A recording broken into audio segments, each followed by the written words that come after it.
Hey Pop Horror fans, I'm Tony Walters and I just saw Atomic Blonde.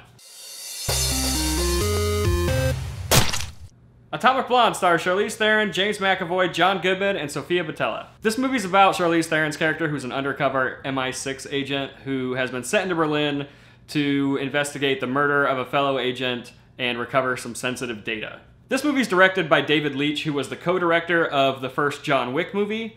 And so going into this movie, I was expecting pretty much just an action movie. This movie was different than that. It was not just a female version of John Wick. This movie actually had quite a bit of story to tell and became very much more of a spy espionage film with a lot of kick-ass action sequences. So right off the bat, you're expecting a really awesome action movie, and this movie delivers on that action. All the action's shot in camera. You get to see all the stunt actors doing what they do best, and Charlize Theron just totally kicking ass. I know she did a lot of her own stunts for this movie, and it shows. You can really tell it's her taking on all these guys at once, and it is awesome. It invests a lot into the story that it's telling with these characters.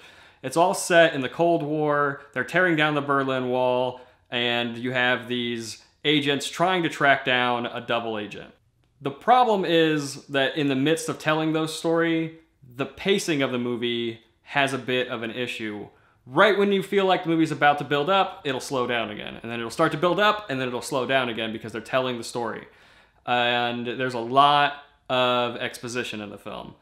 It's not necessarily bad, but it does take a while for the action movie of the movie to really get going. The style of the movie is something that really grabs you. It's based on a graphic novel, and it has scenes that are just colored completely like red and blues. And it also has a lot of moments when they're in the streets of Berlin that are completely almost like whitewashed and really dirty looking, and really gives you that sense of just kind of this punk rock atmosphere that was Berlin at the time. The music is a lot of 80s synth stuff that all the action gets choreographed to, and it works really well aside from maybe one or two choice songs, but for the majority of it, I did enjoy the music. I enjoyed the way that it all worked because it's all in movie music. All of the music is playing on a radio or playing in a club. It's not just there to fill the scene for the most part, but it all tells a story. There's a lot of callbacks with the music to highlight certain sequences that happened previously. It works really well in the way that it's kind of orchestrated. Let's talk about Charlize Theron and how this woman needs to be in more action movies. She was awesome in Mad Max Fury Road, and with Atomic Blonde, let's give this woman some more action movies. She is an action star and needs to be treated as such. James McAvoy is great in a supporting role. He is really killing it these days. He seems like he's done probably 5 movies in the past year.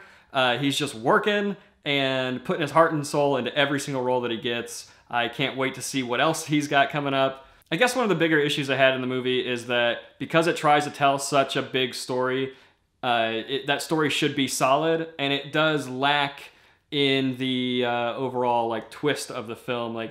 You're pretty sure you know who the bad guy is going in, and even when the twist reveals itself, it's not necessarily interesting. I feel like the movie exhausts itself over the story that by the time the twist happens, you don't really care too much. You just want to see more people get their ass kicked. By the end of it, you still leave on a high note. It's a great movie. I thoroughly enjoyed it. Atomic Blonde is this dirty, neon, sexy spy thriller, and I absolutely loved it.